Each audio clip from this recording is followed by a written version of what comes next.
Who should text after a date? I don't know you, but I used to feel a tension in my body and it didn't feel good. But after 20 years of dating experience, I finally found my position. So I will share with you my conclusion so you avoid dating burnout. My name is Colina and I am a dating mindset and self-improvement coach that helps singles be happy and find peace with their singleness in order to attract the ideal partnership. So subscribe to my channel for valuable tips. So first, I like to differentiate the first date from ongoing dates. And please note that every relationship is unique. The pace is different for everyone. So feel free to adapt what follows to your specific situation. So about the first date. Before, I used to not care about who would make the first move after the first date. I would easily text the man. And in general, even without talking about dates, from the moment I have the guy's phone number, I would easily initiate the conversation. And let me tell you that it has always failed me. What happens in general is that the man, either he doesn't respond or he seems to fold, like his response is not that warm. And I would send a second and a third message. I would end up chasing the man. And the more I chase him, the more he folds, he steps back. So from personal experience, when a woman chases, the man tends to flee. He tends to avoid me.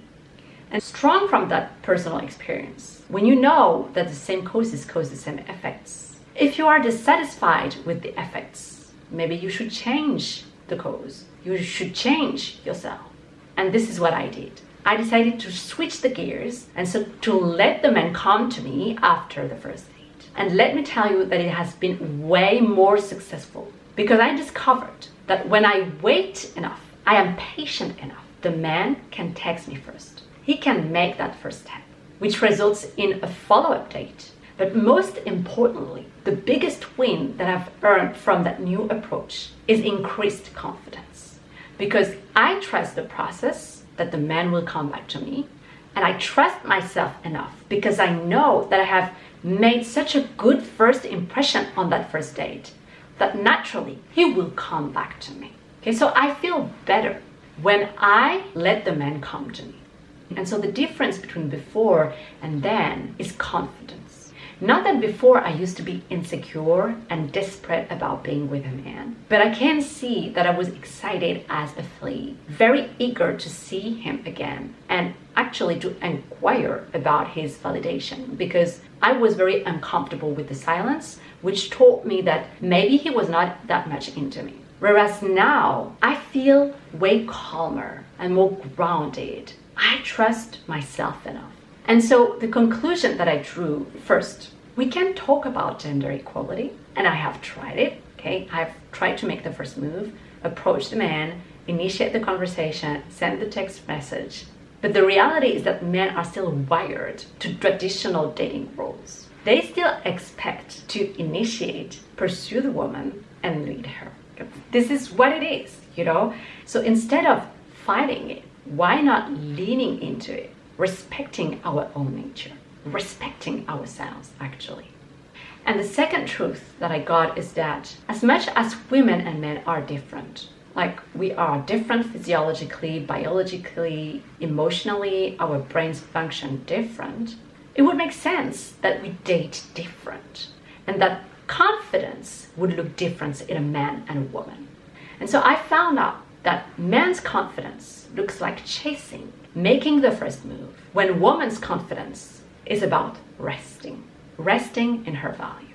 So man's confidence is chasing, when woman's confidence is resting. It's being courageous enough to take action versus trusting that the other person will take action. So that is proper to the first date. When things are still unclear, because you are getting to know each other, figuring out if you are going to end into a relationship or not, I think that the woman should protect her heart and not invest herself emotionally in the relationship yet by chasing the man. Let the man come to you because you trust yourself enough, because you are confident enough in your value. Now, about ongoing dates. It works differently depending on which phase of dating you work, but I think that at some point it is fair enough that whoever seeks clarity in the relationship, that person would make the first move after the date. It's the person who shows clarity and emotional maturity instead of desperation. It's the person who wants something serious, okay? Either a serious relationship or we seriously need to stop. Like you want to take stock of the relationship.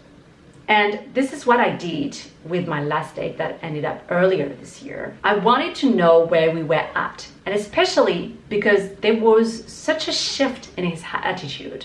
Because for the first 2 dates, it was clear that he was into me. He would almost immediately text me after the date to say, hey, I enjoyed last night. I hope to see you again. But then for the 4th and 5th date, this is where the relationship was fizzling out because he was not that responsive anymore. He would not initiate the conversation anymore. And this is where I started to feel that tension. When before it was clear and peaceful, now it felt tense. And so after the 4th or 5th date, this is where I texted him first and I said, hey, when is the next time that we see each other? And note that it is very short and neutral and simple. Because the less information I give, the less it leaves room for misinterpretation. Because the more information you provide, the more it is food for thought. And if the person in front of you is an overthinker, he may imagine and you may lose the relationship before meeting the other person in person. So that's why I keep it short and neutral. Almost friendly. And also I don't like to assume things. I want to leave room for the other person to propose me another date, because maybe if he doesn't initiate anymore, it's because something is going on in his life that is difficult emotionally, that it outshines the benefit of your presence, right? So I don't want to steal the opportunity still. That's why I just ask very openly, when is the next time that we see each other? And if he is vague, I don't know, maybe in 2 weeks, first, it's a flag, okay? It's a red flag, especially when, again, before in the initial dates, he would send clear signals. If he becomes vague suddenly, it's also a clear signal that you should move on. You are not his priority anymore, that he would send clarity to you. So if he steps back, you gotta step back too, girl. So then when he responds that, I will answer with more precision. Actually, I would like to discuss with you. And if he gets your tone, if he's emotionally intelligent and mature enough, he will propose you that next date. But for some men, it is not enough. They need a drawing. They need you to be clearer. And so if you expect clarity from a man, send clarity first. And so this is what I answered eventually. Okay, I just want to let you know that I am not waiting for you. I feel free to see other men. And note that I'm not saying, actually, I would like to know where we at in our relationship. You don't want to know where you're at because you already know. His lack of clarity is already your answer. So you want to act from a place of confidence saying, hey, just want to let you know that I feel completely free to see other men. And the benefit of that is, one, you know what you want. You take a confident stance. You want exclusivity, and that's what you have just expressed. You want to move on the other phase of dating, that is relationship. And finally, it pushes him to take a stance to take action. Because if he respects you, he will propose you the last date. So in conclusion, that's the difference between a first and ongoing dates. Dear girlfriend, for the first date, behave like a queen because you know your value. But then, know that there are no texting rules from the moment you act from a place of maturity and clarity. And if you have been wondering, but I don't even know what to wear on a date, well, go check this video next, because communication is a whole. More than texting, more than words, it's how you present yourself. So I see you in this next video. I see you there.